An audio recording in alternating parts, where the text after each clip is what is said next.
नमस्कार, मैं सैयद अख्तर श्री अरविंदो सोसाइटी की ओर से आपका बहुत बहुत स्वागत व अभिनंदन करता हूं। हम आज शिक्षा में शून्य निवेश नवाचार कार्यक्रम ZIIEI द्वारा संकलित एक रोचक व अभिनव नवाचार के बारे में आपको बताएंगे। हम इनोवेटिव पाठशाला के अंतर्गत NCERT के प्राइमरी सेक्शन के कक्षा 4 की गणित की पुस्तक गणित का जादू के पाठ 15 परिमिति के नवाचार अभिनव शिक्षा तकनीक की गतिविधि शब्द सागर का इस वीडियो में क्रियान्वयन करेंगे। हम आशा करते हैं कि आप इस वीडियो को देखने के उपरांत इस नवाचार तकनीक को अपने विद्यालय व कक्षा में अवश्य लागू करेंगे। इस पाठ को ZIIEI के कई नवाचार गतिविधियों से पढ़ाया जा सकता है, परंतु आज हम इसे शब्द सागर से समझेंगे।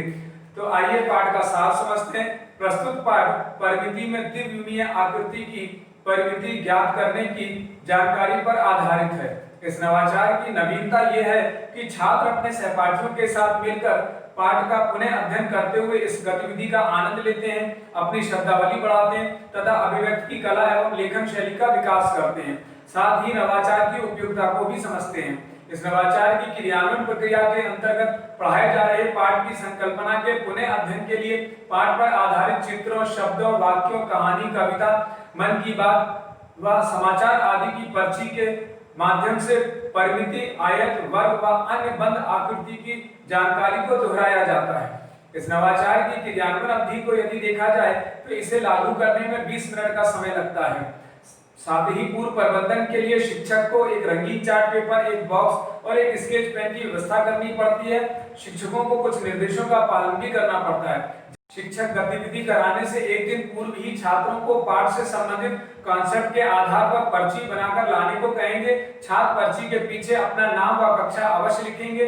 शिक्षक सभी छात्रों की भागीदारी को सुनिश्चित करते हैं तथा जिन छात्रों को शब्दों और वाक्यों को बोलने में कठिनाई होती है, शिक्षक उनकी मदद भी करते हैं। पुनः अध्ययन एवं क्रियान्वयन प्रक्रिया के अंतर्गत पाठ में आए हुए नए शब्दों और वाक्यों से जुड़ी पर्ची बनाकर पाठ का पुनः अध्ययन कराया जाता है। आइए अब समझते हैं कि इस नवाचार को किस प्रकार से लागू किया जाता है। शिक्षक इस बात का ध्यान रखेंगे कि पाठ का निर्माण और व्याख्या पहले से की जा चुकी हो तथा गतिविधि को कराने से पहले बॉक्स को रंगीन चार्ट पेपर आदि से सजा दिया गया हो, जिससे कि बच्चों की उत्सुकता इस गतिविधि में बनी रहे।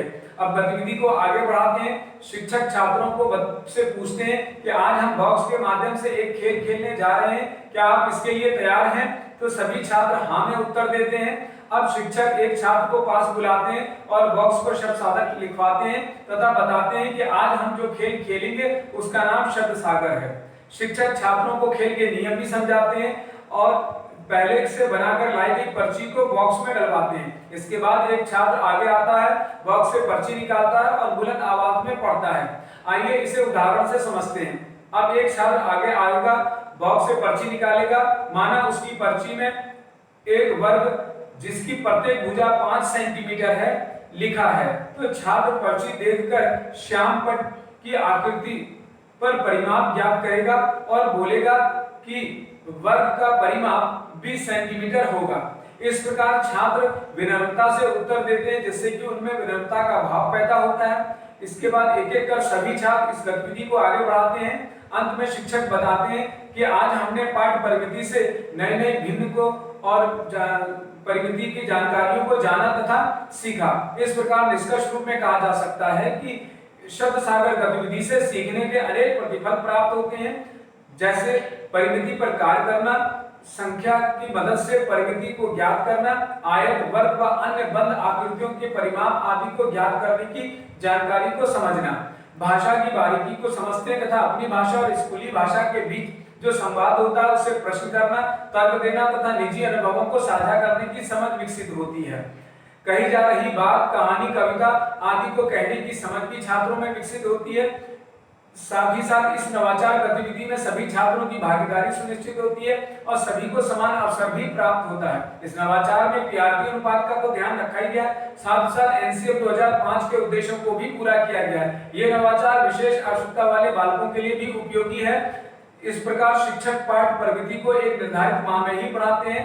तो इस नवाचार में छात्रों में गहन सोच के साथ आत्म जागरूकता, सृजनात्मकता व पारस्परिक संबंधों के जीवन कौशल मूल्य का विकास होता है। इस प्रकार इस नवाचार से छात्र अभिनव शिक्षा तकनीक को समझते हैं तो अतः कहा जा सकता है कि ये नवाचार वास्तव में एक रोचक व अभिनव नवाचार है। आपको ये नवाचार कैसा लगा हमें जरूर बताएं।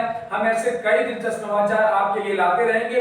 आपसे अनुरोध है कि आप हमारा YouTube चैनल सब्सक्राइब जरूर करें। अगर आप इस वीडियो को फेसबुक पर देख रहे हैं तो हमारा फेसबुक पेज लाइक करना बिल्कुल ना भूलें। नीचे दिए गए लिंक पर जाकर इनोवेटिव पाठशाला ऐप को भी डाउनलोड जरूर करें। इस वीडियो को देखने और लाइक करने के लिए आपका बहुत बहुत धन्यवाद।